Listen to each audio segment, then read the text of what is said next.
Well, hello, friends. We're back from vacation. I think we're a little rowdy today. Very. It was a great trip, though. We had fun. We had a lot of fun. Absolutely. Rhode Island is beautiful. It was sad to leave. And we go through Purgatory. You'll see why Lokaous started acting up a little bit. He started kind of getting mad at Dave. And to explain to Dave why was going on with him. But this was a difficult one for him. Yeah. But he's perfect. So it's neat too, because again, it shows us how we are always learning lessons. We do not have to be here in the earthly life to be being taught by God.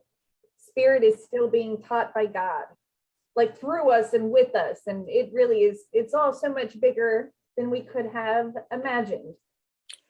It is. And we do the Purgatory, and I know Angie and me both, we're excited about this, but Lokaous is gonna be very vulnerable here. So we both know this, but this is how they teach.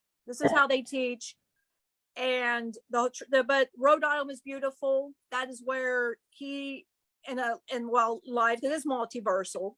Right. And that's where one of his lives, we'll get more into that, but Rhode Island, he loved Rhode Island 7 weeks of the year. I think the little summer cottage, as they say, but yeah, it's crazy. But it is. But we can't wait to do this one though. This one is going to be, this one's going to be amazing how we're going to compare to spiritual journeys. Yes. And if it's very important, I feel on our journey up the mountain, we really need to know this one here. Absolutely. Yeah. When we were so we took like a bus trip. There's 40 people on this bus maybe. So we took a bus trip, and there's a guide and like your driver. So the guide started playing trivia games with everybody if you wanted to play. And one of the questions was, who wrote the Aeneid?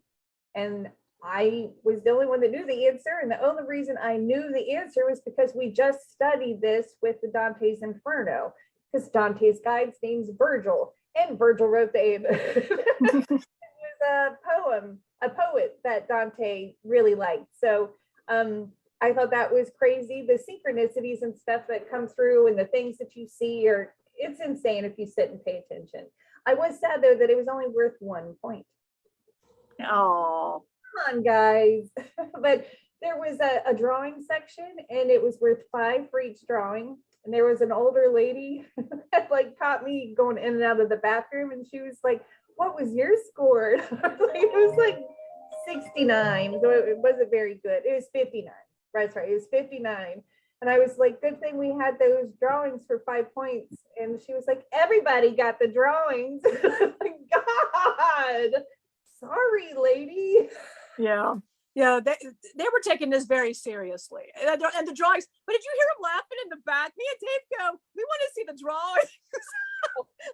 They were dying. Want to know why? So the square knot, I did the same thing they did. I drew the square knot. It looked like 2 penises. Okay, that's what we were thinking, yeah. It's exactly what it looked like. So I was trying to contain myself, and the older ladies next to me couldn't contain themselves. Like, it looks so rude. It looks so crude. Well, Dave was laughing at one of the descriptions on the question where they're saying something is hard and long or whatever, and then they start down. Yeah. And Lokaous didn't get it until Dave had to tell him.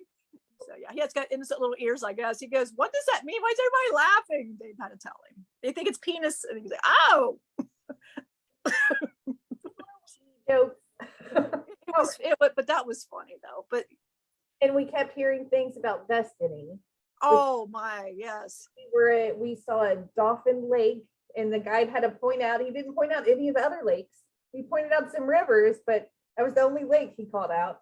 And then our last night we stayed near Dauphin County. So all the news things was talking about Dauphin County stuff. And he's like, what in the world is this? I have never heard that name in my life until we met her. And then it was with us on vacation. And we were at Marble House, and there were bunny statues. And a dolphin, you go, and we're like, and you took a picture. I'm like, what the hell? Rabbits and dolphins at the Marble House. Okay. She was with us on vacation. We didn't even know it. Yeah.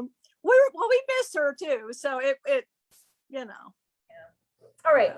So let's get started. You want to get started? I think we BS long enough. Sorry. Really enjoyed vacation. I cried. I hated Lokaous before we left. We were looking out the window. We could see the ocean. He started bawling, and Dave was trying to grab my hand to go, and he was like, he didn't want to do it. We sat there till last minute, and he was in full blown. But he didn't want to go. If you notice, we're on the bus when we were leaving. He was a mess. He didn't want to leave. It was beautiful, but it was rough. It was. Eat or poop at your leisure, or drink and eat, that whole stuff. That's so hard. And I've been so tired because you're just go. There's not a lot of sleep. I don't know how the older people do it. I really don't. It was so hard for us. And these older people are barely getting around. How are they doing it? I don't know. They're amazing. Amazing. How healthy they were to do this. I was happy about that. I was very happy to see, but I was also sad to see I couldn't keep up with a lot of them. Our tour guide, oh my God, he was running around the backpack on Block Island. I'm like, how the hell? Oh, I know. He was zooming around everywhere.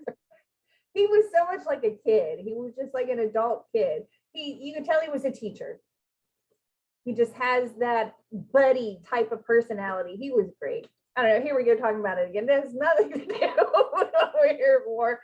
So maybe let's get back to why we're here. And you and I later, maybe.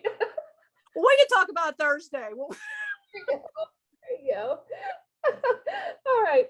So today we're going to talk about the second section of the Divine Comedy, written by the 13th century Italian poet Dante Alighieri. My mouth is. So this poem follows Dante's Inferno, where he went through hell. So this time he still has Virgil as a guide, but our Virgil is going to be Lokaous. So Virgil is going to lead him out of hell and into purgatory. So he's going to go up Mount Purgatory, and he's going to be taught lessons about Christian life and God's love and how to purify himself of sins before continuing his journey to God.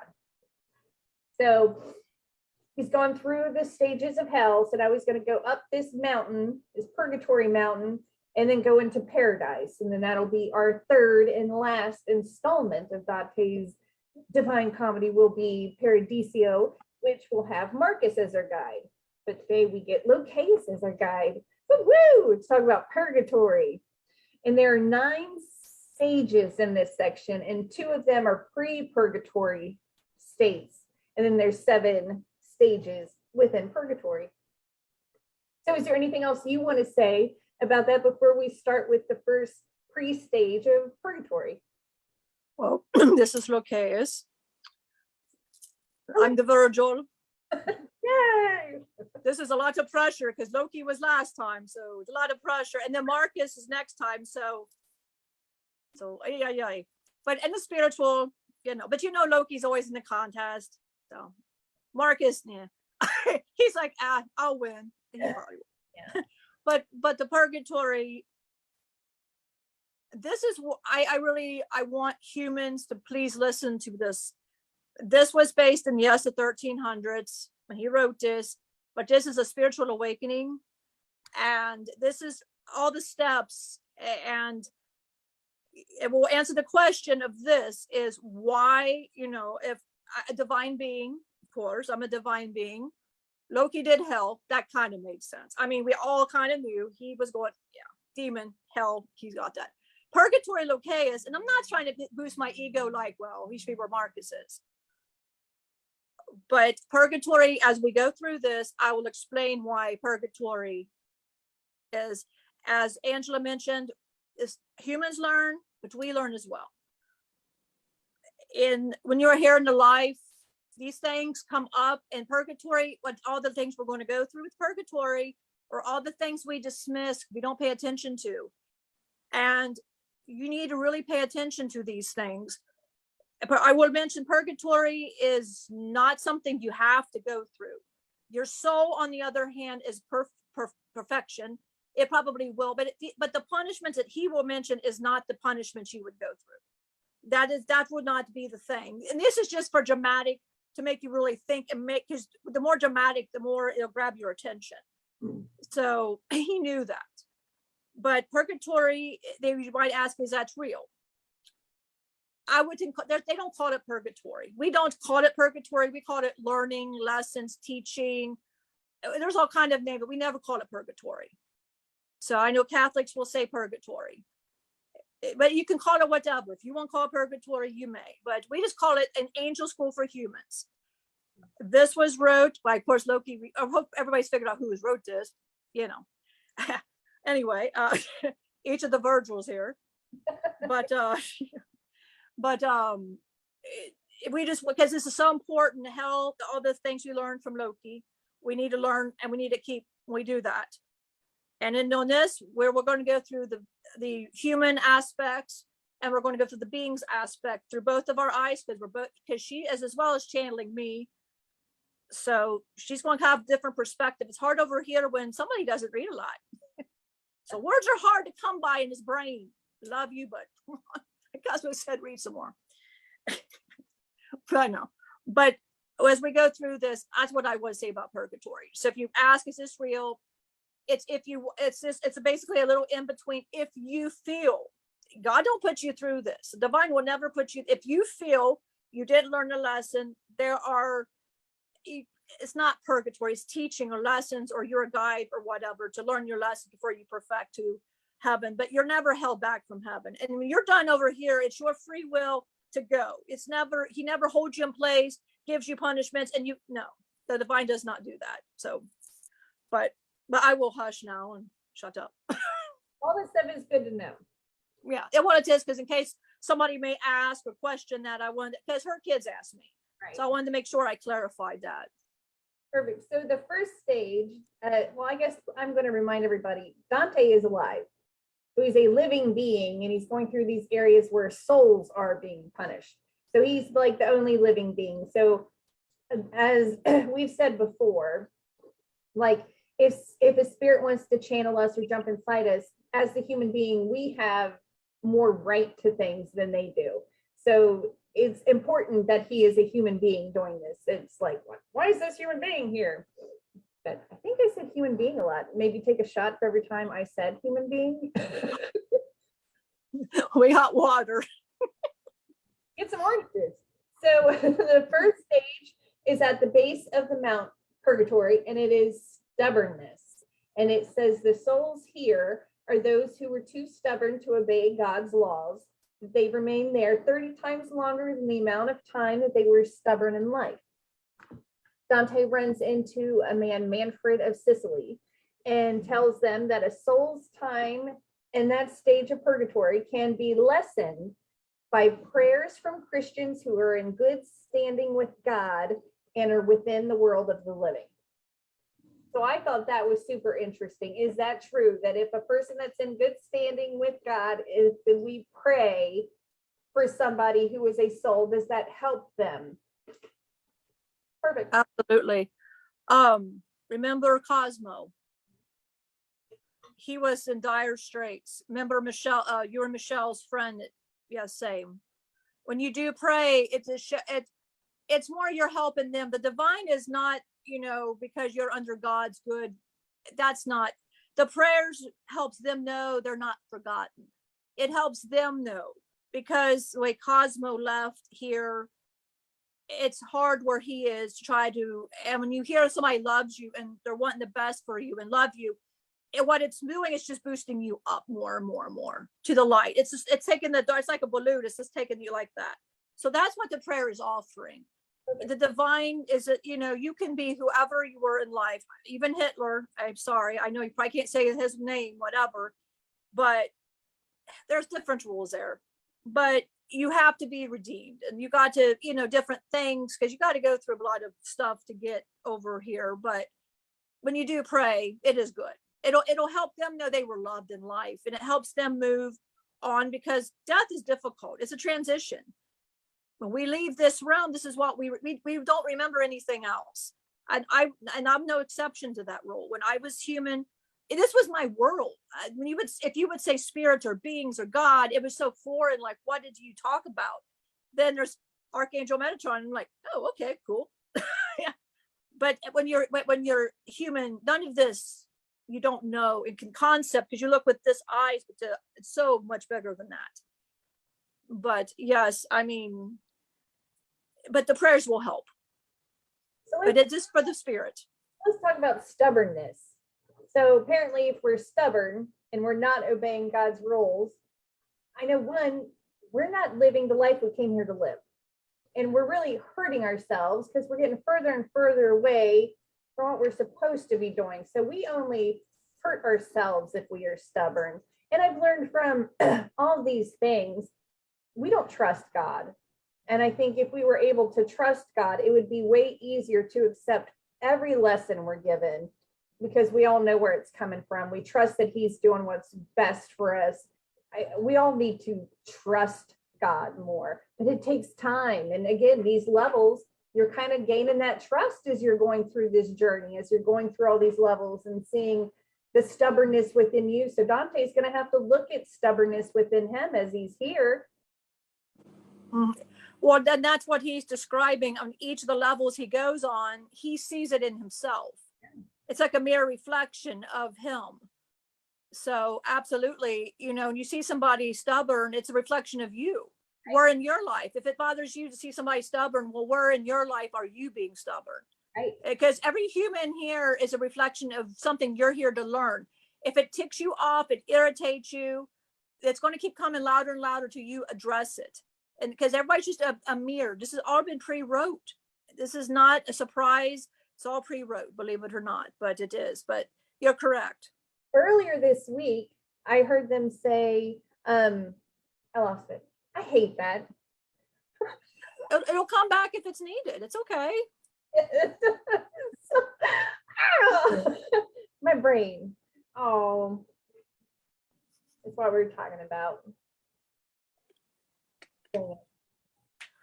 Oh, they were talking about how I lost it again. Okay, let's move on. Dang it, if it comes to me, I'll come back.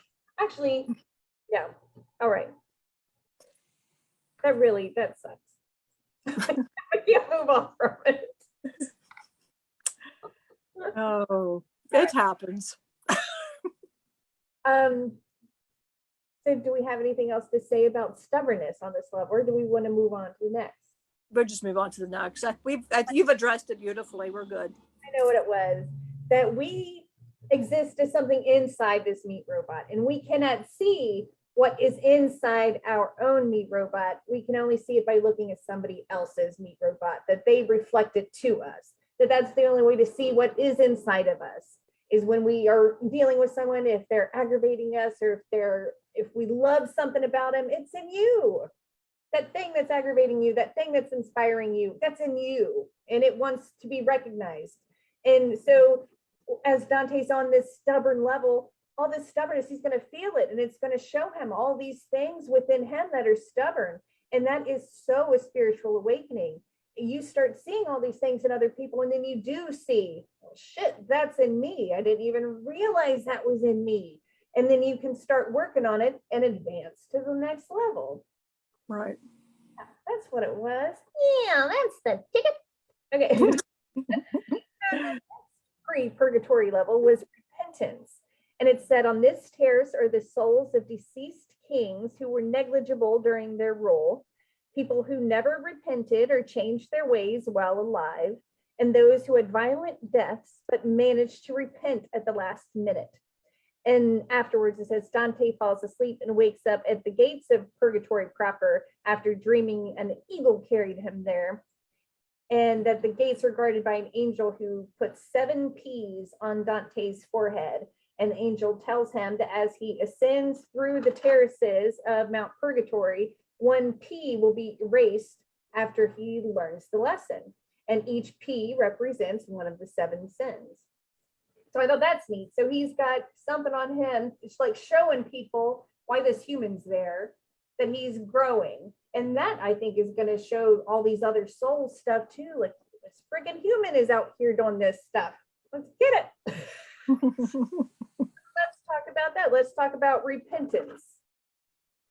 And repentance is being sorry for what we've done and changing our ways. And I think a lot of Christians get lost right there at changing their ways. They'll say, I'm sorry I did it, but they continue to do it. They don't change their ways. And a lot of people, well, Jesus died for my sins. I can get to go to heaven. They're missing the point. We need to change our ways. We're supposed to follow Jesus. We're supposed to be that example, not just rely on it that, well, it was good, so I don't have to be. Right. Well, yeah. Well, repentance is you need to accept that exactly. If somebody else is doing it, it's okay. Well, I don't have to do it or whatever. I mean, you have to, like, I don't know. There's just so many examples of repentance now in this particular realm.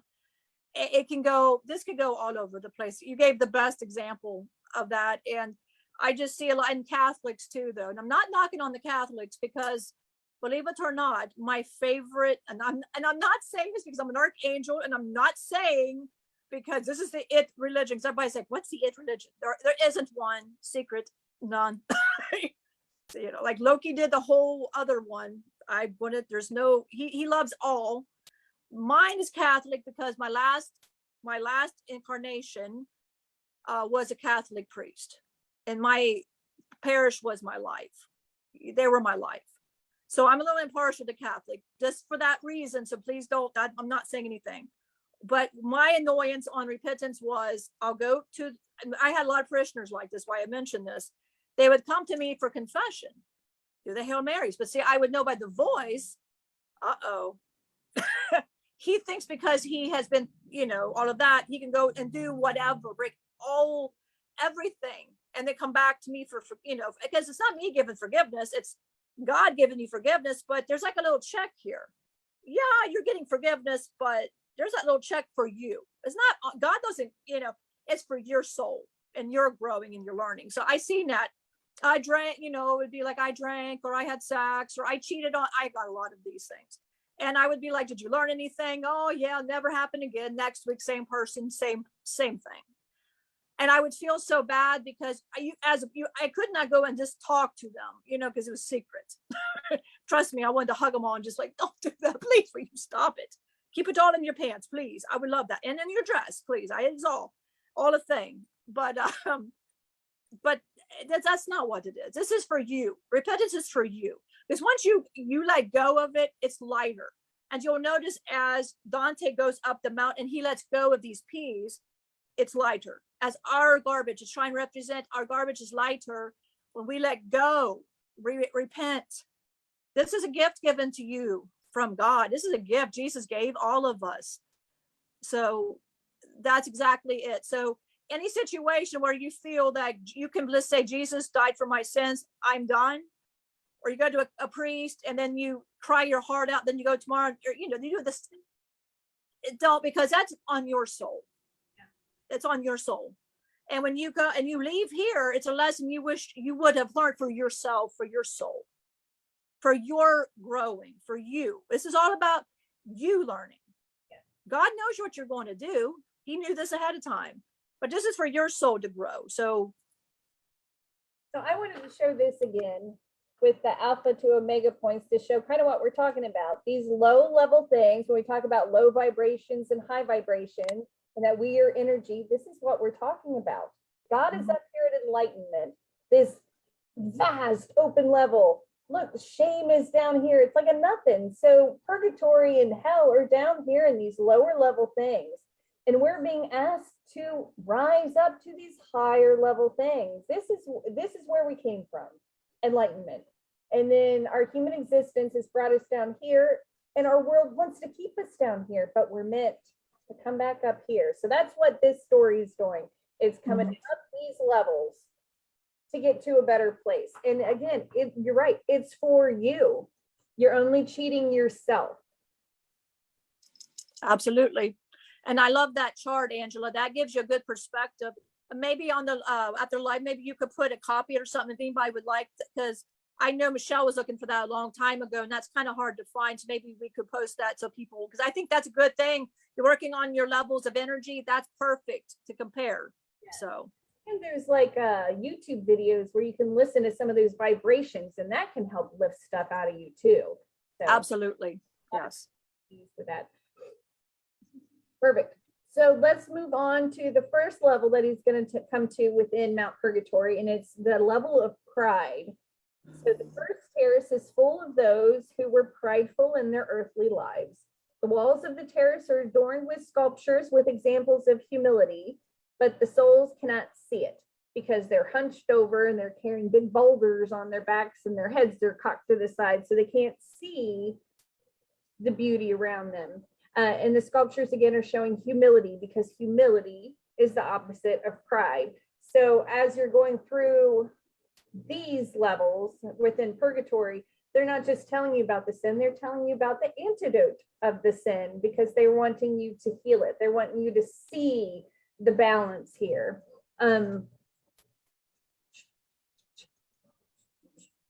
Okay, and so Dante leans over and starts discussing pride with these souls that are carrying these boulders. And when he reaches the exit, his pee is removed. So let's talk about pride. His pee is removed doesn't sound good. He keeps his penis. The pee that was on his forehead is removed. Yeah, let's not remove his penis. He's going through enough. Let's not take his penis from him. That's humility. Yeah, to say the least. Oh man. So not that. Let's talk about pride and humility. Well, I'm trying not to use my example right now because this feels like a great time, but I want to wait further on for the example I'm going to be using. This describes so well the situation, but I want to, this to me would be giving this person a way out, and I don't want to. When everybody hears my story, you'll know why.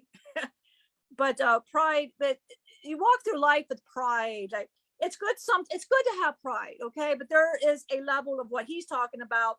Everything comes through God, and if you can't see it, and you're controlling it. So basically pride is everything accomplished by your own hands that you controlled without God.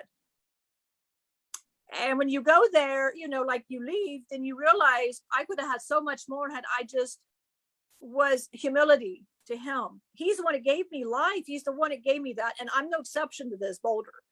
I'm no exception. When you're here, as I said, you forget about the other part, but it's beautiful. But then it's sad because you go, wow, I wasted a lot of my life effing things up. And you really do. I did so many times. I go, oh, and you check yourself. I thought, oh my, I did that. Oh my, because when you hit the love, it just hits you. And then you feel like, oh, he forgave me for that. And you see a lot of things you did. And you're like, oh, I did a lot of terrible things. Mind you, I've told the kids, and they go, you sure it wasn't Loki? No, that was me. It was me. And you have to face the divine, all of this, you're like, ugh. But it's basically your pride is everything you got, but not with the help of God. Now we're talking about like your father, like your girl's father, pride, but it's beautiful because he trusted God. Your mom and your dad trusted in faith, trusted God. That's a different pride, as I said. So when you have that pride in you, but it's because you know God and you're humble to this, that's a whole other thing. But your pride is I'm better than you. Look what I've done, and the whole president thing I won't get into, the pride in who your president is. When you go to where I'm at, none of this matters to me. Believe it or not, none of this will matter. I know now in your realm it matters. Where I'm from, none of this matters at all. But that's what I'm saying, pride, but if you're patriotic, pride for the good reasons, then that's different. But if you're pride because I'm right, you're wrong, look, no. But that's that, yeah. I'd like to add also, I've read some things on Facebook recently about people talking about how they are against, how am I going to word this? That they don't like the LGBTQ plus movement in their faces. And I would like to say that the reason that there is gay pride is because they are proud of who they are in spite of a world that tells them they are wrong for who they are. And that pride is different. They are standing up to your nonsense, saying there's nothing wrong with me, there's something wrong with you. So I'd like to add that also, that gay pride is not this. And God bless you. I am in life's definite. I'm gay. She's non-binary, no surprise. And when I was in lives, that was not accepted. And I love that they come forth, because when I'm here, men are my thing, and probably why I'm not here. Well, I know why I'm not here. I'll go further on there, but absolutely. And I applaud anybody that's coming forth and doing. I applaud you. Keep doing it. And they'll get used to it. God is, and you got to remember, the Bible was wrote by man, and they could interpret and put the things. So when they went to Crossroads, Michelle did, and this is one of the reasons she quit going, and I don't really care if I put the name out there now, because this is shameful to me as a church, gay, you can't be gay here. And they had like questions and answers on the phone, and you were allowed to put, the answer, whatever, and it just shows up as a number. What showed how many people think you're transgender or whatever, nobody would answer. Nobody knows who you are, but nobody will answer. And she goes, well, I didn't think so. And I'm like, oh, okay. Nah, I mean, this is an archangel, and you're no. And that turned me completely off. And when she told me, she said, I'm non-binary, I can't do that. I don't want to sit there and hide. And it's because it's, like she said, all these other people coming forth should not feel afraid to come somewhere and be ridiculed or judged. And this is Pride Month, and I applaud them. And understand it. Don't sit there and judge it. Understand it. It's love is love. And I also like to add, you have the soul, but you've been a man, you've been a woman. You come down here and you're a man, you love a man because you're probably a female in another life or whatever. And that's okay. And maybe that wasn't the case. You just love men. That's okay. Love who you love, but love you first, then love who you are to love. That's what God wants. And God does not turn you around and say, scurry back up. No, God does not. Jesus loved everybody. Believe it or not, in his day, he's seen that. He was not in the Bible, of course. You would put that. He was fine with that. So I'm glad we said that. Thank you. Yeah. Mm-hmm. So do we want to move on to the next terrace? Yes. Yeah. So envy is the next terrace, and it has souls who spent their earthly lives desiring what made other people happy, to the point that they would even harm them in order to deprive them of this. And as they enter the terrace, Dante hears voices speaking of examples of generosity. And later on, they hear voices speaking examples of envy. So on this level, they are hearing things talking about being envious, and they're also hearing the counterpart of being generous. And the souls are wearing grayish blue cloaks, and they cannot see because their eyes are sewn shut with iron wire. And they have to have their hand on the soul in front of them as they move around because they can't see. So they have to rely on one another. And as Dante questions them, and then he arrives at the end and he loses the P that's written on his forehead to advance. So let's talk about envy.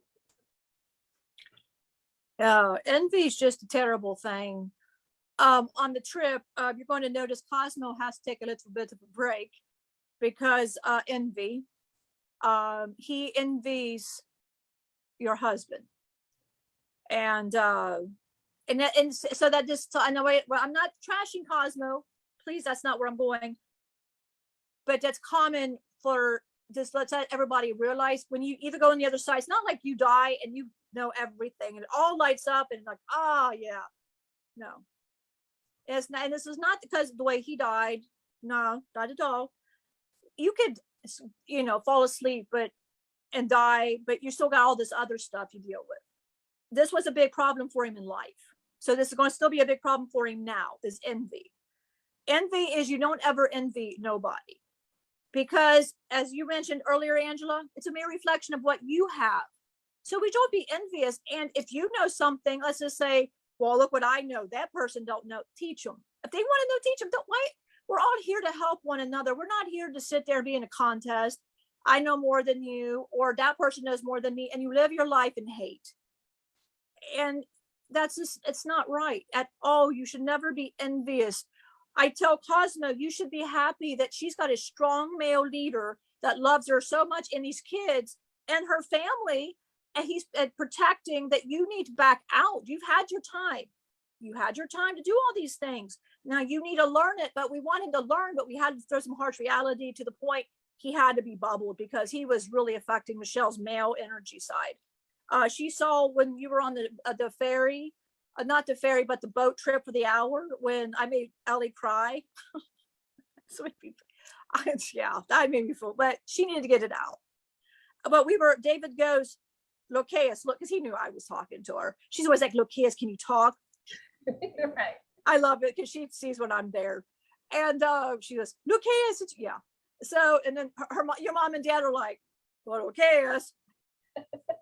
But Dave goes, Lokaous. I go like that, and there was a book that said Azura. Michelle had no idea what you know what that meant? It meant for her to bring out her feminine. She was so dominated by the male energy with Cosmo, and Loki just gets confused, going, well, what the hell? What the hell? She was saying, bring in the feminine like Angie's doing. Bring it in. It would calm Cosmo down, but Michelle's so male orientated. No. So, but that's what envy just doesn't. If you're jealous of something, look inside of you. Why? There's a shadow part that needs to be worked with. And if you don't address it here, you will address it when you leave here. So it's something it would be easier for you to deal with it here than over there, as Loki has mentioned. Yeah. But envy brings you nothing, pretty much. It's very sad. Envy doesn't do anything, but it also stunts your growth spiritually. It'll stunt you and then you grow more when you learn to be generous, and you want everybody to be on the same boat as you, and you want to teach if they don't know, and grab their hand when they don't know. Be that person that hugs. Be that person. Don't be that envious sitting there. Oh, look, I can do this. Don't go there. That's stupid. It is. And envy, again, it makes it look like we don't trust God to give us what we want. Absolutely. Well, I want what he has. Why don't I have that? Well, you're questioning God, and just right there is kind of silly. You're not looking at it right. Like envy, pair of glasses you need to take off. They're not serving anybody. They're not helping you out. Cosmo missed out on a lot of fun stuff because of this. And he didn't see the truth of anything because of it. And I tried to talk to him about it, and it was difficult, and it was sad. It's sad that he still has to go through these things without his body. He's not out any lessons. He still has to continue to learn these things, and it's sad. It is sad. And I will mention when we go further on about the life I'm going to be talking about, because Loki talked about Atlantis to bring it home. I got my own, a couple things to bring mine. Oh man, but they want me to wait. Okay. They told me that they don't want me to mention it now, but I'm going to say it. Old money versus new money. Old money versus new money. If you know, back in the Gilded Age, this is where I'm referring to. The Marble House, you're going to know in the Breaker House of Rhode Island. You may know the family I'm speaking of, but I'll get more into that. But my father, as we would be going down the street, I remember I could hear my dad. I'd hear my dad and my mom in that life would say, don't look at the houses. And you were beautiful houses, but don't look at the houses. We can't associate with these people. It's old money versus new money. Envious. And the old money were envious of the new money, and the new money is trying to make an example of the old money. It was so stupid. It's money. It's money. It's money. It was so stupid. And that hit home for me because it's so selfish. It just, and like 7 weeks of the year they're saying 7 weeks of the year, that was true. But no, envy, absolutely. That was stupid because everybody cutthroat you on envy. And as you said, that's against God. Don't do that because you're not trusting God. Right. So let's move on to the next one. Yes. For the next one, we have wrath. And on this terrace, there's wrathful souls and black smoke cloud. And that represents the manifestation of the anger that clouded their earthly mind. They just kind of run around without rest. And Dante sees visions of gentleness, which is the opposite of wrath. Dante speaks with Marco Lombardo about free will. And Marcos states that if humans didn't have free will, there'd be no need for them to be punished. That if they just did what they were meant to do, they wouldn't be being punished because that's what they had to do. So I thought that was kind of interesting. And then Dante gets another P removed from his head. So let's talk about wrath. It's terrible. There's a lot of violence going on in our world today. There's a lot of anger. And again, it clouds our mind. It clouds our love. It clouds our divinity. So I think it's a good time as any to bring up some. Angie knows what happened. We'll go to the marble house. The breaker wasn't, it was, and we pulled at the gate. See, I go back to that little boy.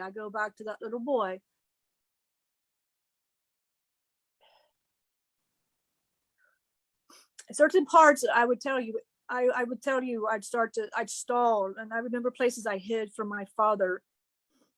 A place where he broke my jaw, and I don't remember why my jaw was broke. And I was a little kid, hidden from the doctors, of course, because, the men, you didn't do this, you didn't do that, but the wrath, but the anger, all it made me do was be more angry. Wrath doesn't do anything but make you more angry. And as an innocent child, no child deserves that. My sister was forced to marry in that life. My sister was forced to marry somebody she didn't love because my mom was the money appeal. So that's what happened on that. And I was never happy. When I was happy? The last part of my life, when I found out money just wasn't everything. It wasn't all cracked up to be. But they diagnosed me with heart failure. Found out a little too late. The money didn't buy you happiness. And it definitely didn't buy you love. But that wrath, it scared me so bad. It made me be perfect. It made me be who I didn't want to be. It made me have a son that died because he followed exactly what I did. And he died. But exactly the things I did, but I encourage. Wrath doesn't do anything. It just makes you more angry, more sad, and it just makes you be who you're not. And if you're that person, you're hurting somebody. You're hurting. I have more examples, but I feel with wrath, you would example of my father, you'd be like, well, no. And I'm not trashing my father, by the way, in that life. But his wrath scared me to this day. I am a divine being, and here I am to think the little boy in me has not learned to deal and forgive him. So let's not do wrath. I mean, if you're an angry person, you need why am I angry? My dad, you know what? He was angry because he had to be perfect himself. He took it out on his boys to be perfect as well because the family was looked upon to be perfect. And that makes me sad to look at from his perspective. Michelle said, and you've said it too, look at his perspective. You know that this was not, if you knew my great, grandfather, you'd mess with him. And I felt bad for what my dad would have had to go through. So maybe I was mild, but wrath is not the way to be. It isn't, because it hurts those around you, but also you miss the big picture with God. If you're angry all the time, you miss the beauty of God. There's no wrath in God. And then the Bible says wrath, there is none. You have to remember they didn't have words for these things. They were taken as a human perception of God is angry. God's never angry. He'll never throw wrath on you. He'll never throw blood at you. Never. He'll never do. They just didn't know how to explain things. And that's okay. That's okay. I'm just trying to clear some stuff. But wrath, it does. And you see all that in the violence in today's society, but it just makes everybody more angry and more fueled and more pumped. And then you just kind of dig yourself into that, and you have to separate that. That's your ego wanting to kind of go, if you want to help, defuel, then that's great. But if your ego's like, yeah, I'm pumped, then you need to back and see what's going on. There's some shadow part of you that needs to be worked on.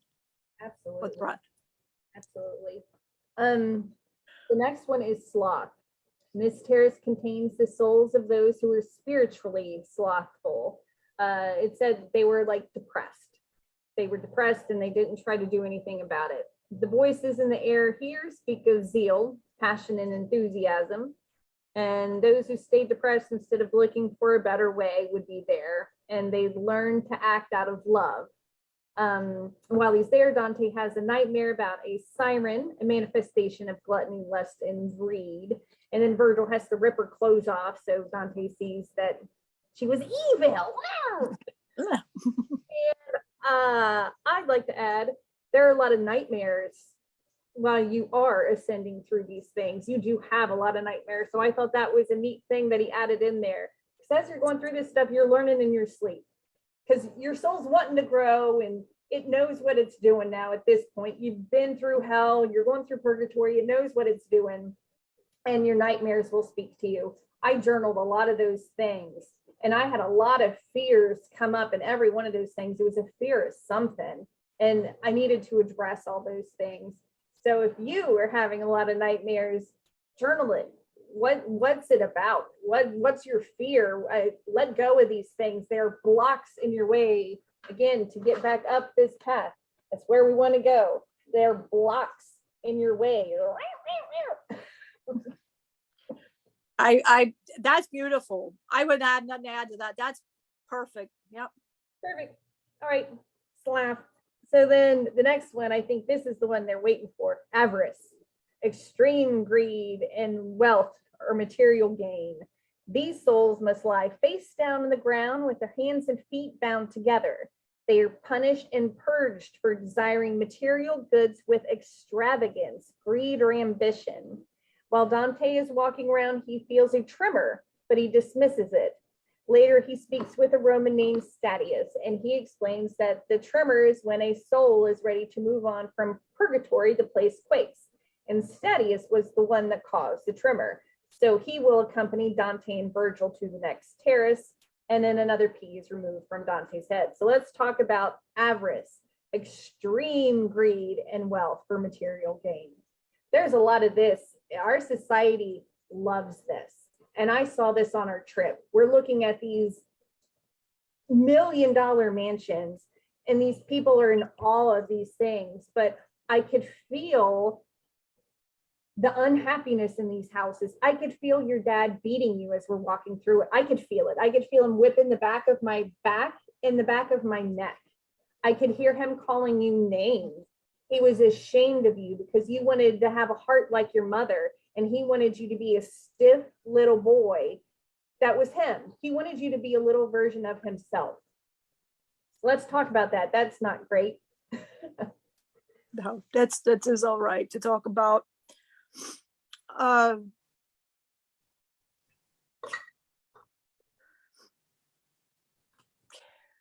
You grow up in this atmosphere, you lose yourself. You're a child, you're groomed from an early age.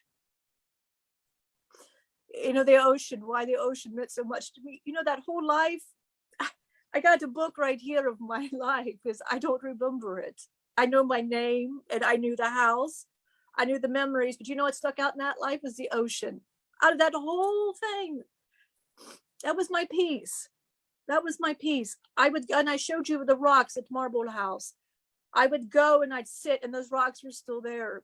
And I would, as a boy, I'd hide from him.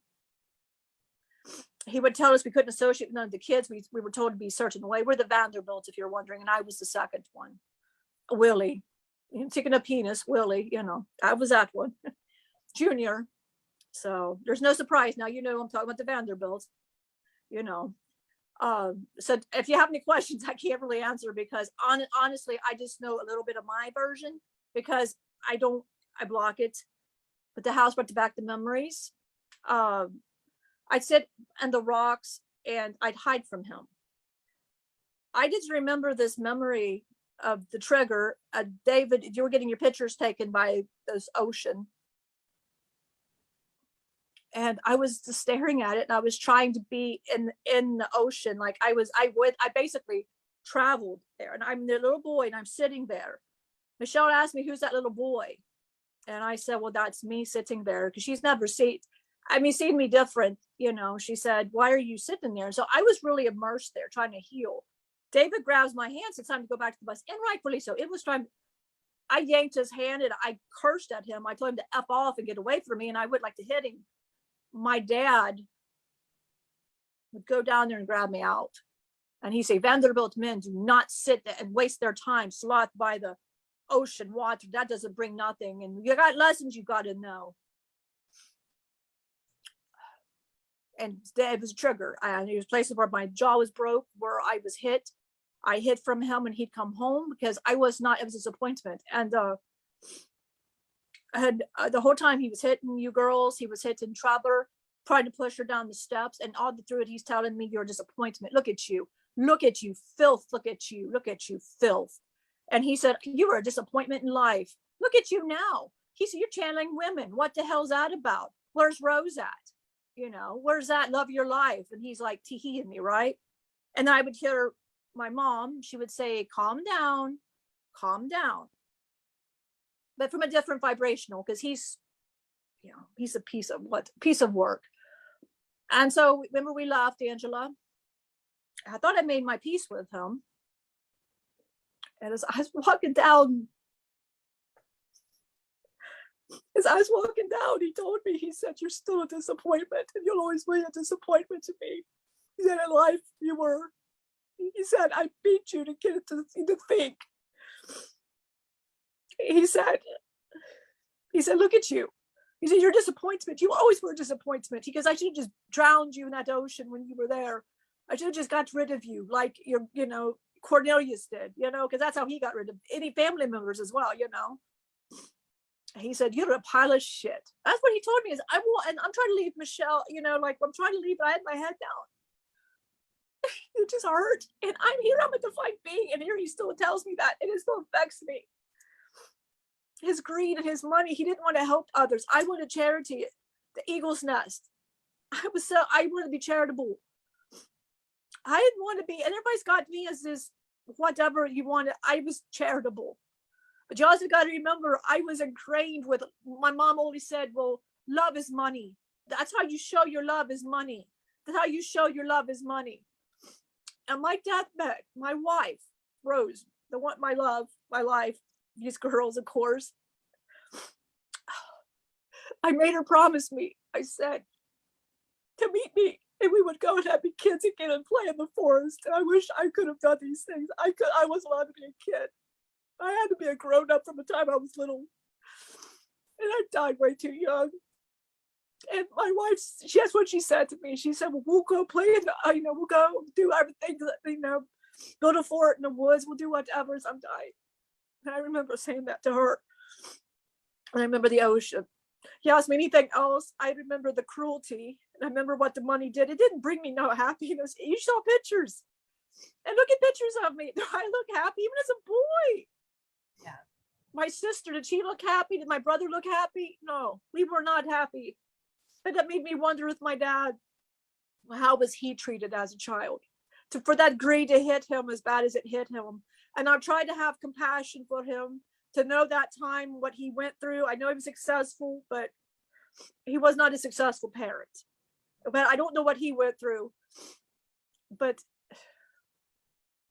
it was terrible. And you saw us, he got pulled, and we stood there and I started shaking. And I said, Mike, this is me walking in here. And he would say, straighten up, do this, walk with your head down. And I was like scared little boy.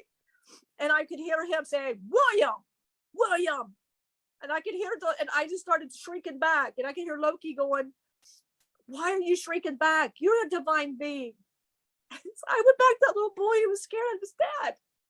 I'm still scared of my dad. That's stupid, because it's still going on right now. That's still going on. And that part of me is not healed, because I can't forgive. I know that we're teaching forgiveness, but how do you forgive the breaking of your jaw because you're asking an innocent question, can I have a sleepover? Not with those people, not the old money. I didn't see it that way. And I want to be charitable. I wanted to, don't do that. We don't do that. How do you think we save money? To give all your stuff away? My mom was charitable, by the way. She had a good heart. Yeah, it was not great. And again, it shows how far away billionaires are from God. Our society like wants that, like that's their dream, to be so rich that they can treat people like shit and give them slave wages and make them wait on them hand and foot while they live these luxurious lives because they're so great. It doesn't help those people. There was no happiness in those homes.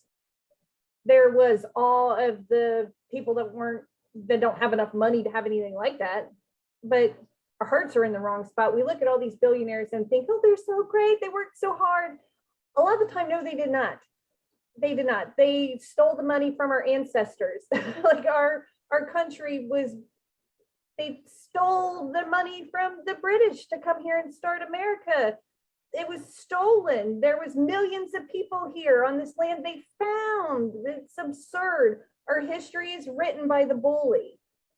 We don't see it. We admire all these bullies and there's no God in them. Again, it's earthly and we think it's demons or these things that are evil. No, it's humans. It's humans. It's always going to be humans until humans are smart enough to fix their shit. But this broke me.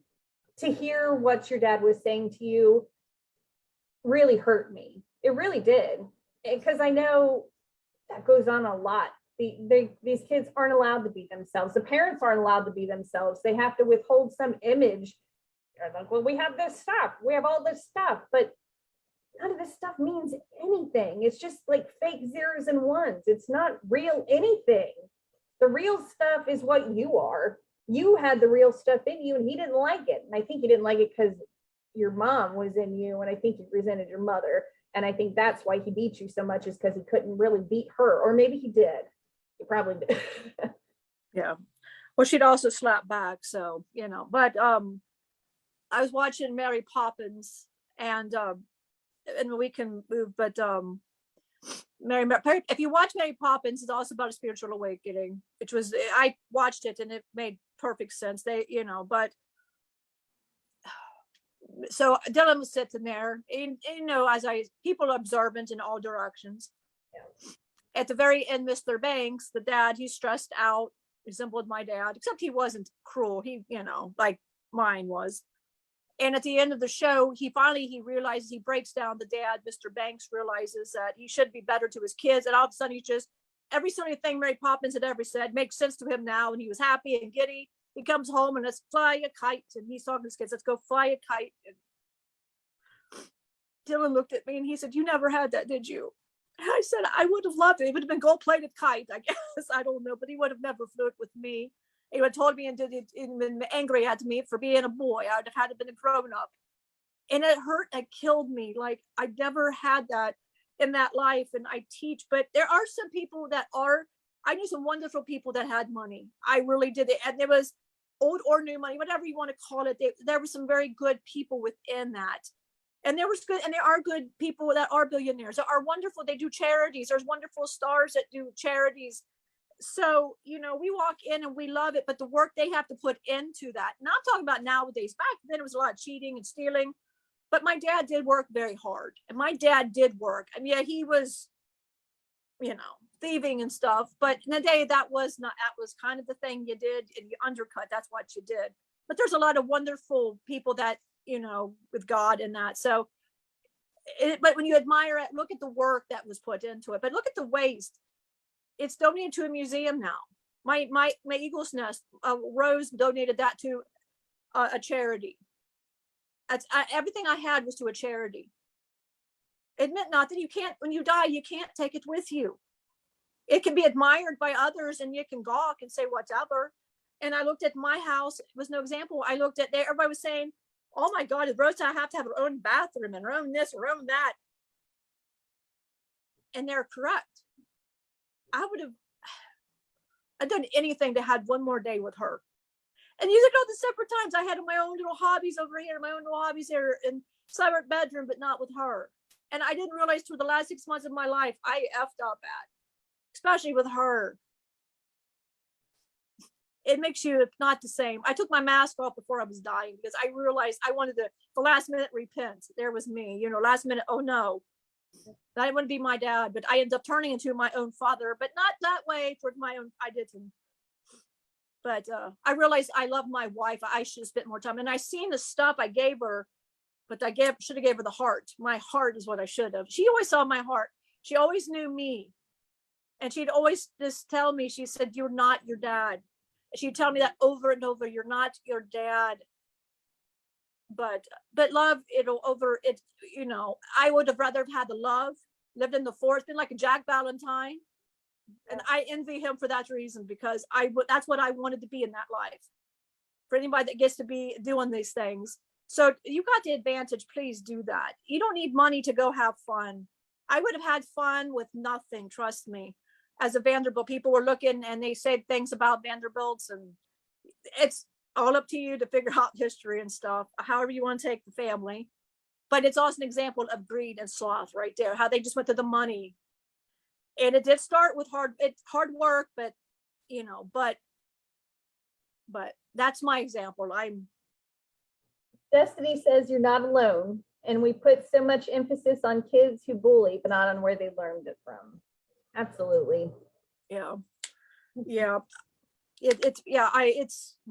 that's why I would have loved somebody like Destiny to be my mom. That's why when we talked to her, and she's the boy mom, I would have loved that. My mom wasn't like that. She would always be like, don't piss your father off, would be what I would get. She said, it's so hard to hear people when what they have to say goes against what we believe. Believing you were your father made it impossible to believe hearing it. Yeah. Well, here's a picture of me. Oh, not me, but in that life. Do I look happy? Yeah, all the pictures of the young kids, and that they like pouting, like no one looked happy. It was just sad. And let me give an example of this. Can I show a picture, an example of this house that we're talking about, in case somebody doesn't know what house that we're referring to? I was trying to look on my phone, and I only had a picture of the back of it for some reason. I only took a picture of its ass. Marble house. I got the front part of it. 7 weeks of the year, everybody. 7 weeks of the year. Yeah. Crazy.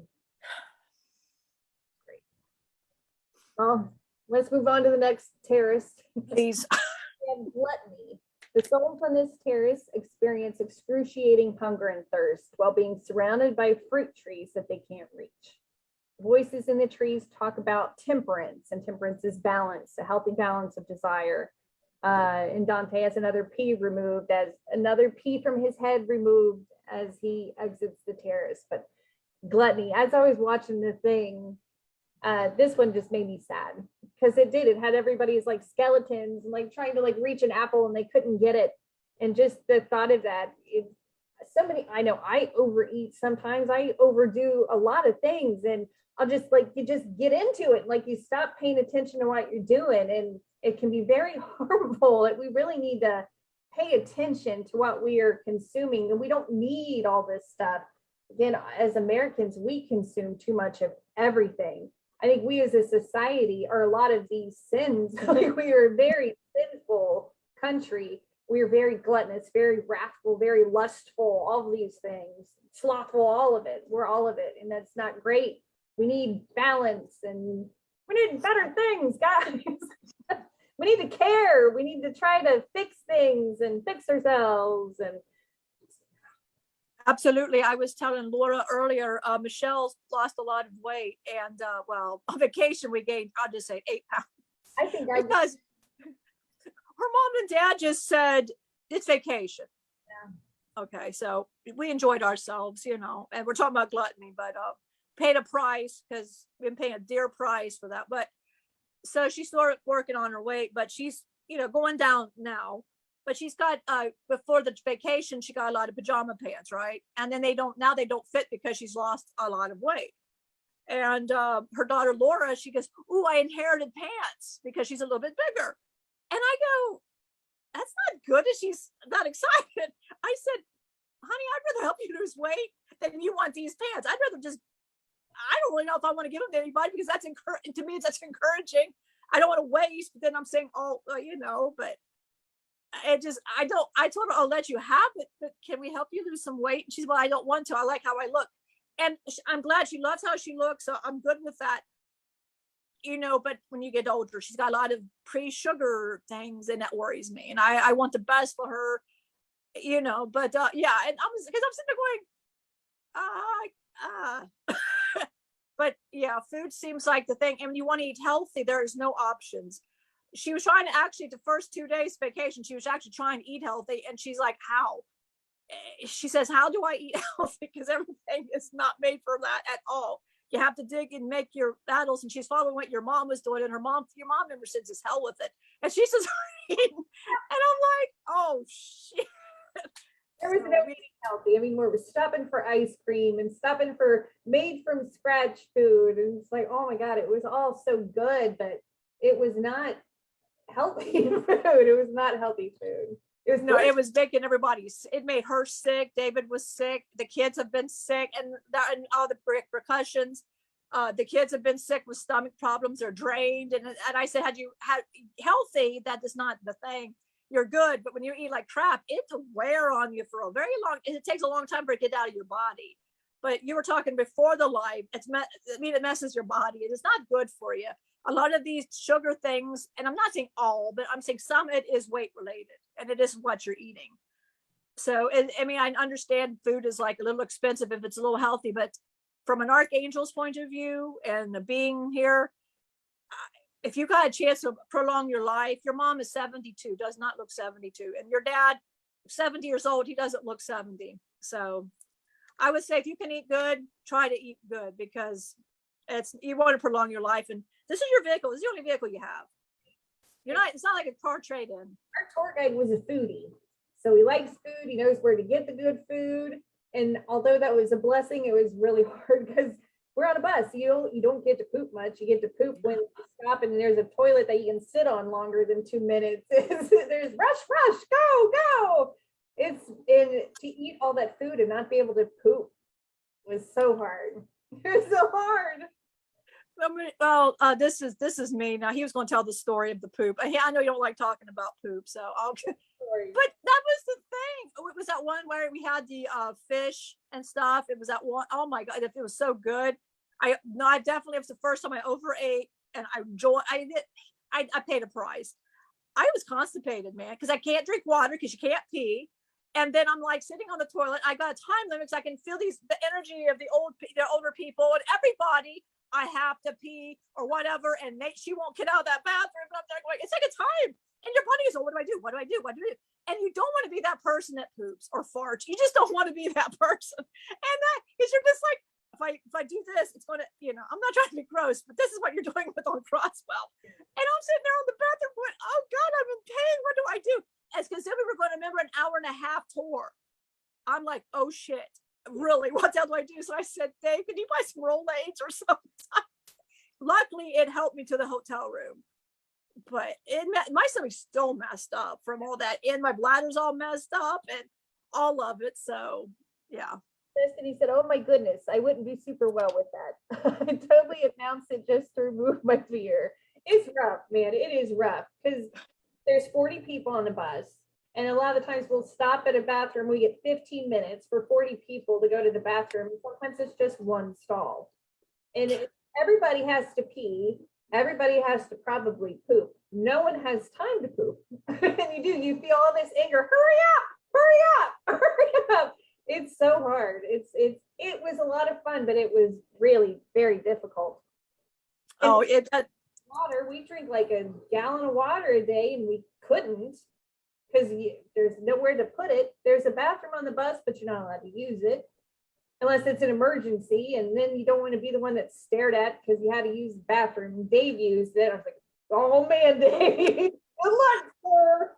I was sitting there when he told me he had to do it. I hid my head from him, like I was ashamed of him. Like, don't talk to me now. And Lokaous goes, Michelle, he has to go to the bathroom. I'm like, that's a walk of shame, Matt, right there. I don't want to be that person that's with him. I don't want to be that person. Yeah, but then he found out that he wasn't the only one. A lot of the people in the back, because we didn't see him, were going in the back. And one of the guys stopped him and said, I already went because I couldn't hold it either. And they said we had coffee. So from that time on, we didn't have coffee. And oh my God, I love my coffee, but we couldn't do it.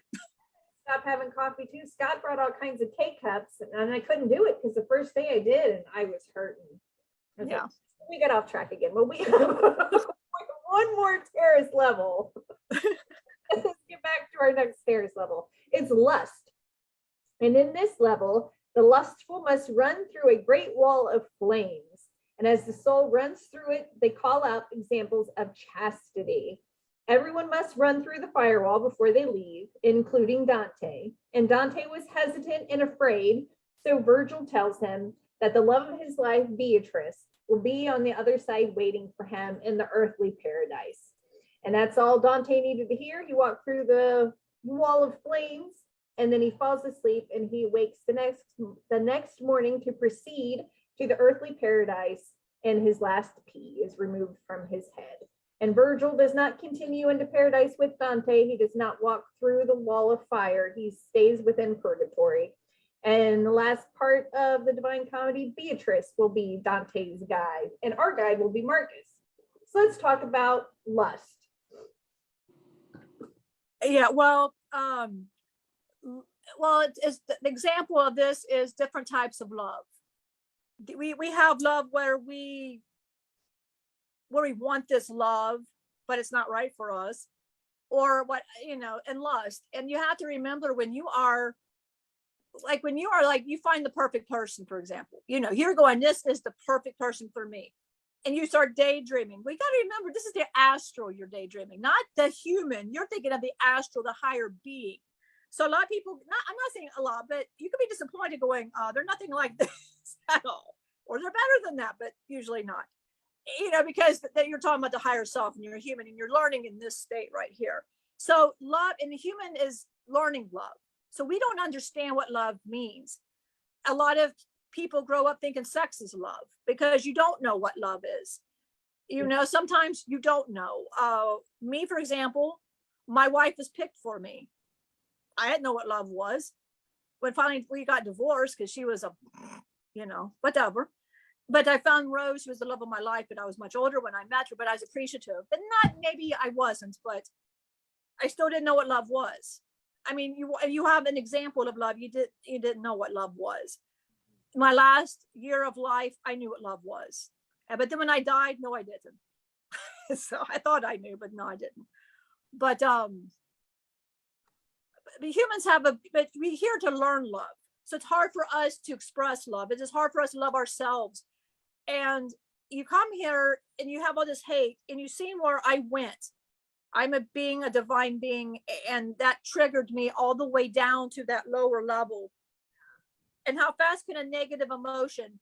Did I have love in that life? Absolutely. I had love. My mom, I had friends, despite my dad. He had his moments. I will give my dad, he had his moments where he was, it could tolerate him, he did some things. But there was good memories. But where did I go? I went right to because that horrible memories came at me first. Because at that life, I didn't know what love was. Humans don't I like to say you do, but I don't. It's in here in your heart. I feel the more older you get, and you see that maybe your time here is coming to dwindle, and that was me. You see it. You try. But that's what lust is learning what love is. And when you go to the fire, it's just that it's like the purple violet flame. If you've ever heard of the violet purple flame, that's walking, clearing your sins. So would you like to know why I would be on the mountain of purgatory? And I'm sorry for the tears. I'm sorry, because this is a good one for me. So talk about Beatrice. I went through I'm still learning in purgatory. My aspect is Archangel Metatron, but that's my aspect. This is Lokaous. I'm a different, he's an aspect of me. I'm like the shadow version of me. I couldn't handle, I've had suicides. All these things have happened, things I could have prevented in life. You've seen as the Vanderbilt, and you've seen a lot of my different things. As I played along, and I wasn't supposed to play along with that. I was supposed to defy it. And I didn't. I was scared. I was supposed to defy. Beatrice is you for me. I channel because they knew I can't come down. I'm in the purgatory. This is one of my lessons. I learn as I'm here channeling. I haven't been through the flame to get to where Marcus is at. I have a lot to learn myself. That's why Cosmo and me, he may go back and forth, but he understands me and I understand him. So that's why I'm on the mountain of purgatory. I can't wait to see my Beatrice. I can't wait. But no, I got my own lessons I've got to learn. And I chose this. This was not toward me as a punishment. I chose this. I love the fact I get to be here. Sometimes it's difficult. It's like Lady Hawk. I see them in vision. I know I can see Angela, but that's not the same as being, it's not the same as being in the physical. It's not the same. But they did it for a reason, for me to learn. See, you can learn through them and the pain, but how they react to the pain is how I learn, because to see the look on your face, Angela, when you knew what was going on with me, hurt you so bad. It hurt you. I saw. But the fact that I gravitated back to that lower spot and I couldn't be who you know me normally as is whatever he's doing, the unicorn. Yeah. That wasn't me. That wasn't me. I cried. I stammered. I was angry because it was, and that is not speaking God. That's not speaking God. I volunteered to be here. My Archangel Metatron, yes, I can access it. Yes. Purgatory is a choice. Channeling is my choice. This is my choice to do. But this was a lesson to help me learn through I have not yet, and there'll be other things I'm sure Croswell will bring up to me again. Yeah. I like to just have a vacation where there's no memories. I like that. I don't want any more damn memories. I'm good with none of that, but it's for lessons. I understand to help it. I want to go to see my Beatrice. Yeah. This hurts beyond, and seeing the memories, and you look at the mistakes that you did, and it's to see what I could have done for her and what I didn't do for her. And when either one of you cry or you hurt, and here I am, what can I do? I can reassure you with my energy, but that's not the same as a physical. And again, I want to say how crazy it is that every vacation we've had since you've been here has been a lesson for you guys. All of it has been. And again, think about that. Think about how much bigger everything is. Everything is so much bigger than just us. So much bigger. So much bigger. Like this world wants to tell you there's a box and everything's in this box. There's no freaking box. There's no box at all. It's insane. Everything is always learning. I think maybe that's what I've come to realize. Everything is always learning. And there's this other picture I have too that shows the spectrum of light we see. So we see red, orange, yellow, green, blue, violet. This is such a small fraction of what is out there of visible light. This is just what our meat robot is programmed and allowed to see in this existence. Everything is going on around us. We just don't see it because it would be a distraction. But don't think it's not there because you don't see it. It's there. And it's learning stuff. Well, from my perspective, it's to learn from the higher self, my lessons, because I couldn't pick it up from the human, but from to have the eyes of that, to have that eyes to see. Right. And to learn from those eyes, the higher being, to pick up what I missed as the human. Yeah. Because I wanted to know these things. They're tough. You see me go through it, tears, crying. When we left the Marble House, I don't know about how you felt, Angela. I mean, I think you were just exhausted, you know. Michelle was shaky. Her legs were out. She thought she'll throw up. She was nauseous. She felt she had bruises all over the place. She felt icky. She said, I feel like I've been in hell and back. But I would like to, I didn't mention this before, but I like to give a shout out. I know he's probably sitting there going, what? As I was getting belittled, disappointment, your disappointment, your disappointment. Look at you. The one person that stepped up that I did not expect to step up, Loki stepped up and he said, he's mine now. You effed up. He said, he's a good person. You never know what good he has. All you could see was what you couldn't see. And he goes, I'm sad for you. He goes, if you ever want my help, I'll help you. And there's Loki just saying that. He goes, but you know what? He's my kid now. you messed up. You had your time. You had your chance. Now he's my kid. And it's all Loki had to say. And he put a full demon mode, but a lot meaner than he could do. And he tried to challenge Loki. Yeah, he tried to challenge Loki. Loki said, difference, I don't have money and I don't give a shit about it. And he said, I love him. I love him. And it got my heart like, yes, he still tortures me. I mean, that's always going to be a thing. And he looked at me and he said that with Cosmo too. He goes, oh. But the fact he stood up for me, and even Marcus as well. Marcus, he was sad. He tells me I was going to step up. He said, but I figured Loki had it to scare him off. But Loki said, if you're time for the help, I'll help. He said, I'll help you. But he said, for now, he's my kid. You messed up. He goes, he's a pretty good kid. He said, you just missed out on a whole lot. He goes, and he'll help anybody. He goes, he said, you're missing that whole, and I wanted to be a spiritual being back then, believe it or not. I wanted to be that. I wanted to be the guru. I wanted to be the Buddhist. I wanted to be that part. Never realizing that is who I higher self is, right, and was. I had no idea, but I was supposed to bring it in that life. With the influence of the money was to take it to influence. And I didn't. I fell down in that. Please, fell down that chart. You couldn't fight your Goliath. And I'm still, you see, the person talking is a higher self. So when I go through lessons, the divine will teach us as well as the human. So you're always getting taught, but my higher self can see with different eyesight. So, but it is good to learn your lessons here, because you see the lesson just hurts that much more when you see the higher self and you're seeing it all, and you have such love for God. You just got such love, because in Purgatory, they're singing. There's love there. They know that, and they're there by choice, and they love and they sing, because hell didn't have that. And when Dante walked over on the island for the first time in Purgatory, before he went to anti-Purgatory, they wiped his face off of the hell to have the baptism. The baptism. Let's clean that face. That is the dark night of the soul, everybody. You've wiped away that. You've wiped it off. Now you got to go through, but you got to learn what you're not, what you need to improve on.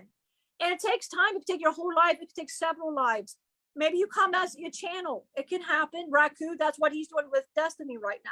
There were some things he didn't learn. And he was not human, but in Platus, there were things he needed to learn, but that's how he's learning through Destiny. So she's going to have a lot of these kind of experiences like you girls. He will have a lot of these things. Yeah, she's probably like, oh, great. But well, she said about getting together, by the way, and Loki said we're going to have a deity bro get together. Yeah. She liked that. She said she did the squid word. She was excited. Yes. I want to read today's words to live by, and let's see what it's got to say. So for June 14th, when the soul is knotted and transformed, she is so full of peace that though she press her flesh, her nerves, her bones, no other thing comes forth from them than peace. St. Catherine of Genoa. When everything you do is to please the Lord, your life is very simple. It is not that you don't face complicated problems. Everyday life is likely to bring challenges, but you have learned to face them without inner turmoil. You are no longer interested in pleasing yourself or in pleasing anybody else in particular. You want to only please God. Putting others first is an area in which the mind can often play tricks on us. Interestingly enough, often when we believe we are thinking of others and putting their needs first, we are really just trying to please, which means we are really thinking about ourselves. When we truly are putting others first, we cannot but feel at peace with ourselves. And that's a lot like what we're talking about. You're trying to find peace for yourself. And the way to do it is to look at the problems that you have within yourself and to heal them. And like this Purgatorio has showed us, there's an opposite for every sin. There's a virtue. There's a way out. There's a way out for every sin. We just have to take it. We have to take a bite of that friggin' apple. We have to digest it. We start heading in that path, heading the better path. We'll still mess up. It takes a lot of time to reprogram us to do the right thing because we're so stuck in old programming, but we need to do it. Peace. We will have internal peace. Peace. Yes, and that is why I do what I do, because it puts peace in my heart. Loki does what he does because it gives him some peace. Yep. as well. It gives us peace that we're learning. Well, we have experience in our, he's not been like life, but things he's been through as a being, and he can express that. And I've been human. I've been here in these realms. As a matter of fact, I'm still, Laura thinks that's fascinating, by the way. She finds that hilarious. She said, please tell me that's one of your kids. I wish, because she's a sweetheart, but no. Loki's, but there's always Loki. It's like, damn it, Loki, but I'm his too, so I gotta be quiet. But yes, it gives us peace. It gives us a peace of mind and Marcus, because it's just, and it's not, just like, oh, I helped you out. It's never like that. We say so humbled. And when we go to these experiences, like the Vanderbilt mansion is to keep me humble. It's to say, you're helping others. Now let's help you now.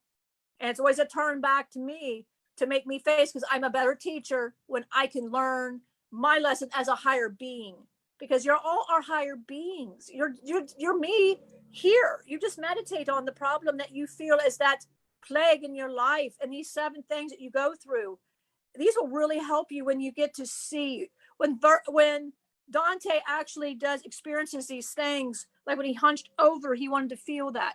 Where they were blinded, he wanted to feel the blindness. He wanted to feel that like I did this, and take it if these were a mirror of him, and he wanted to actually learn these things. And they were so like he was alive and walking in their spirits. Please pray for me, and they're stopping. And there's a lot of prophesizing going on in there too, as well. If you noticed, what do? I do a lot of prophesizing. And these were, and he also, Dante would say, these are things that were going to happen in the future as well. That's what I do. And that's a beautiful thing, because when you're in the middle of spiritual awakening as a human, you are prophesizing. You're prophesizing. So that I love that Purgatory does mention the positives. And that's what the inmates were singing. They were happy, in it, because they always said this was free will. We're here because we choose to be here. We're not forced to be here.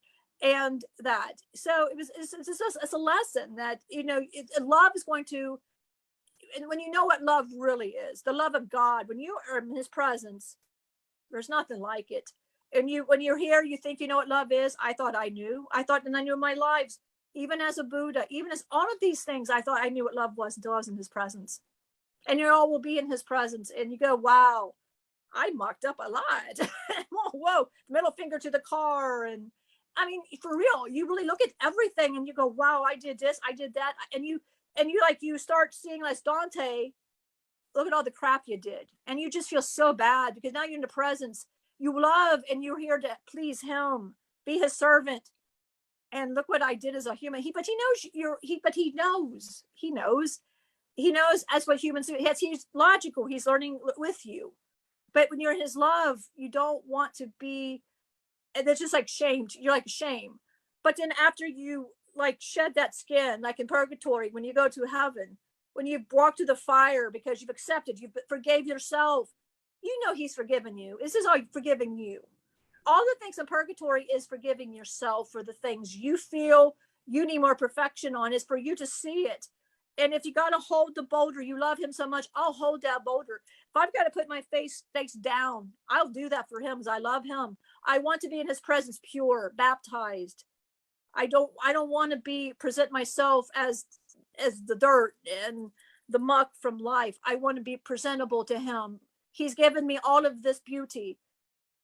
And yes, my aspect is over with, the divine, of course, and I can access that, because I'm not like stuck here. So, but this is my choice. Can I go where Marcus is at? I don't feel myself worthy. I could if I chose, but I don't feel worthy. He went through hell. He went through purgatory. Now he's over here, and he's earned it. Myself, I don't feel I've earned it. And you might say, well, Lokaous, Angie, you hide in a closet because I eat. Come on. I mean, come on. I have not learned. I like to eat. You go in closets and you're just, what do I'm speaking of eating? Yeah. So, but this is a wonderful, wonderful. And when we get to the paradise, then you see why you went through hell, why you went through purgatory. The hell was not chosen, by the way. You're not choosing hell. Hell was kind of like, okay, okay. But again, if you pray, you can get out of that. And by the way, there is no hell. The hell is your own shadow self. It is you. that run, you know, that is you that should work on you. So all the hell that when we were talking about that Inferno is all the things, the shadow that we need to work on while we're here. And if you haven't, then like Cosmo, you will have to experience it where he is, and he is learning it. But unfortunately, we can't channel him because he's still angry about these things. But we will bring him back because we want you to see the love side of him, not this angry.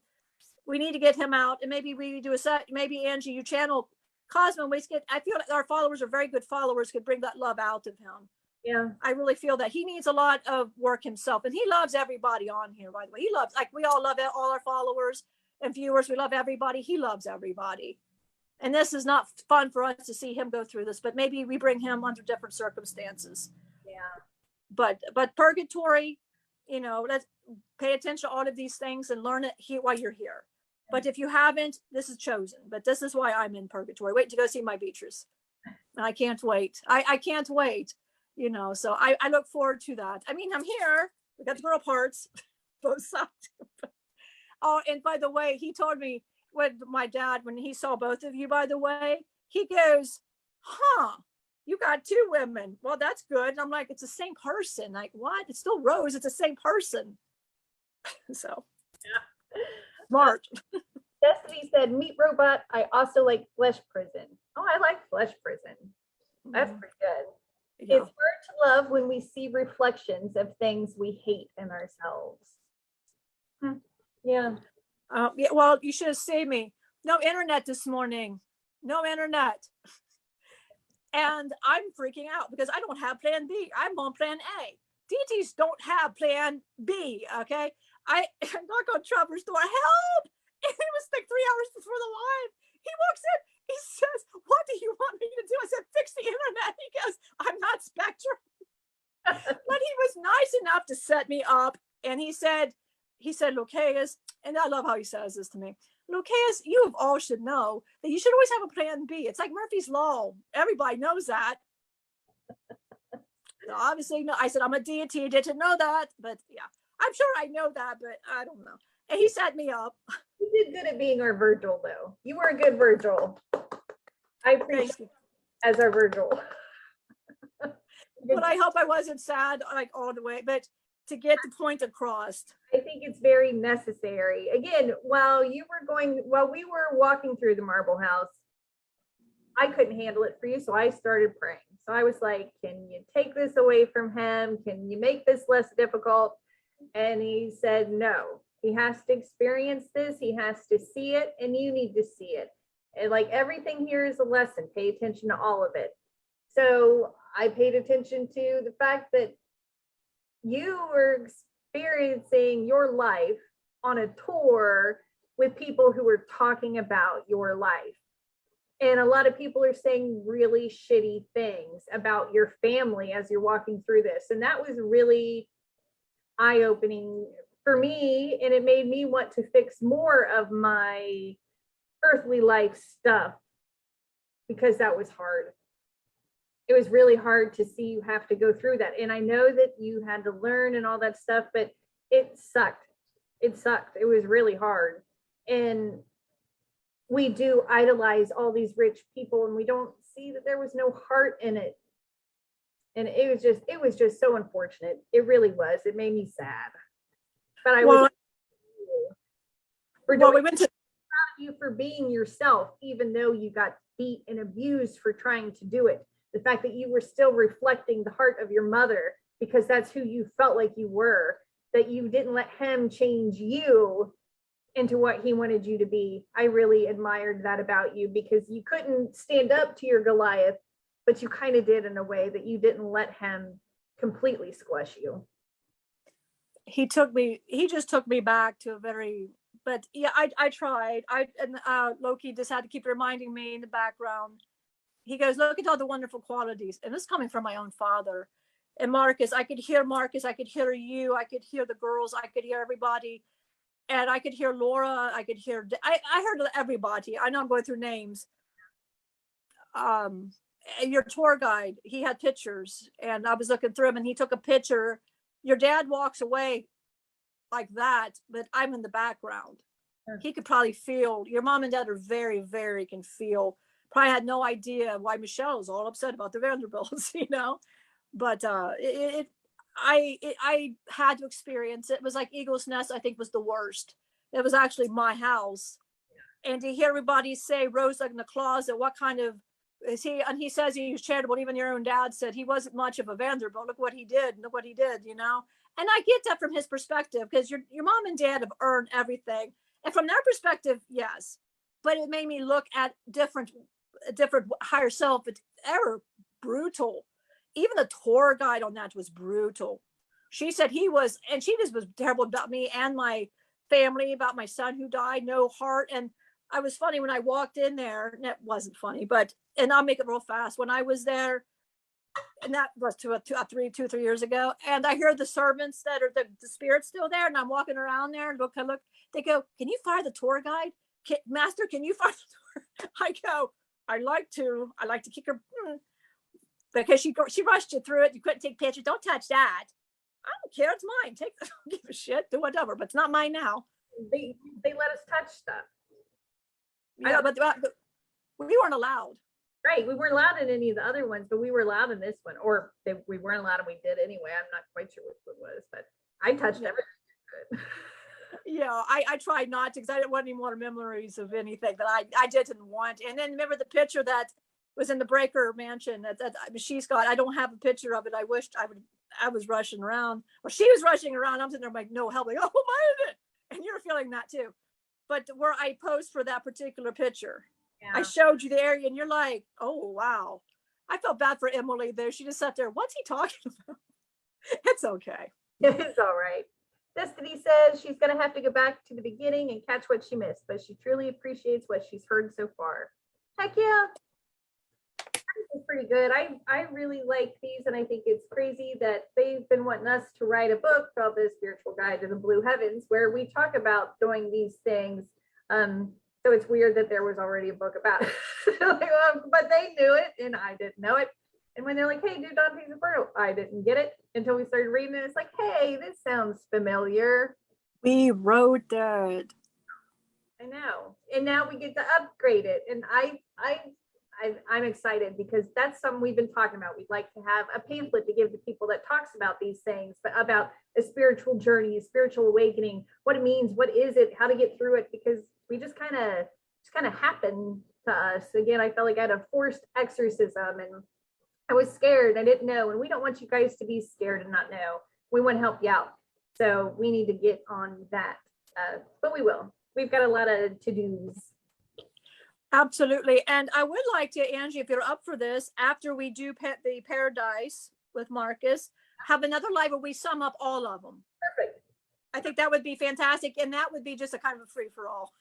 Since we're all, since we all talked about it, unless you have a favorite Virgil or Beatrice, and then or Beatrice. Yeah, which makes Marcus Beatrice. But hey, as Loki's described him, yeah, he's confused. He's going, what? he's adorably cute. He's like, so we decided. Our next Tuesday teaching will be June, looks like 28th at noon, and Marcus will be our Virgil as we dive into Dante's Paradiso, or Dante's Paradise.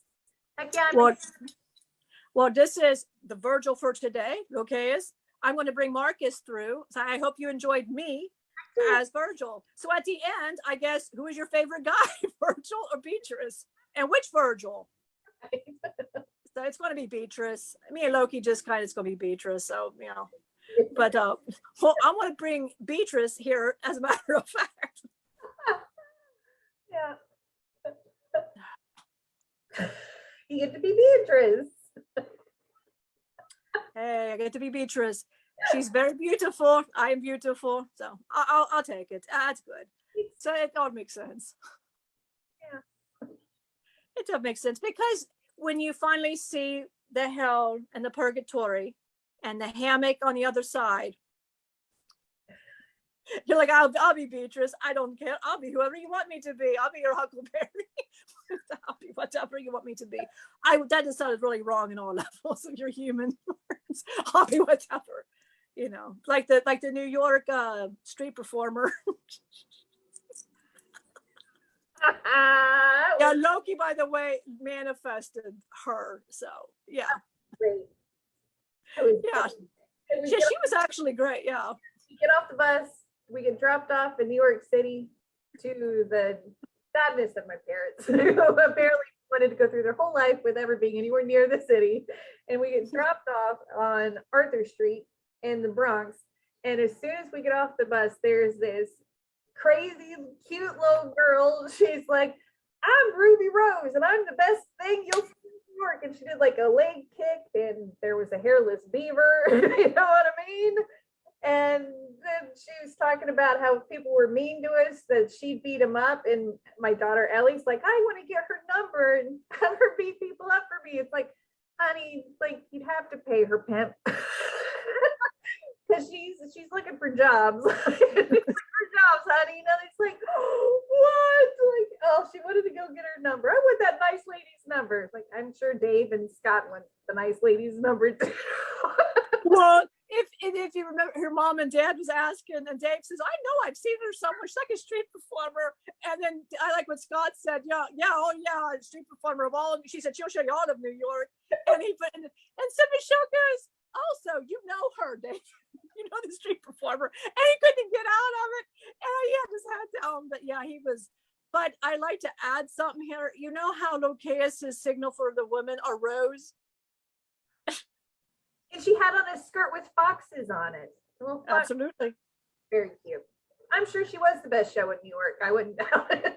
She seemed very talented. She actually was very entertaining. Well, when she lifted her leg up, me and Loki and Cosmo took a look. Well, no shame. Here's Lokaous. I saw it. Luckily, my girls didn't see it. Scott missed it. I think Dave missed it. Luckily, our parents didn't see it. I think oh. And you wonder how many other people on the bus seen it too, because I'm wondering, oh wow, who all seen that? But I was pleased. I was very happy. You know, I'm like, all right. But Loki kept saying before the trip, which is hilarious. He kept saying, what do you want to see? He goes, I just want to see a hooker. I just want to see a street performer. Sorry, street performer. I just want to see a street performer. And there she was. And he goes, ha. And then when she lifted her leg up, he's like, ha. We were all, and she actually did twice. And we were all like, hey, Lokaous. And he's like, hey. Yeah, we were all excited about that. Cosmo says, I'm done for the day. And I'm like, I gotta go back to the hammock. And Loki goes, I'm good. New York's been great to me. So, yeah, but actually she had good energy. Great energy. She really did. Really did. I completely agree. Like, yeah, she was very entertaining.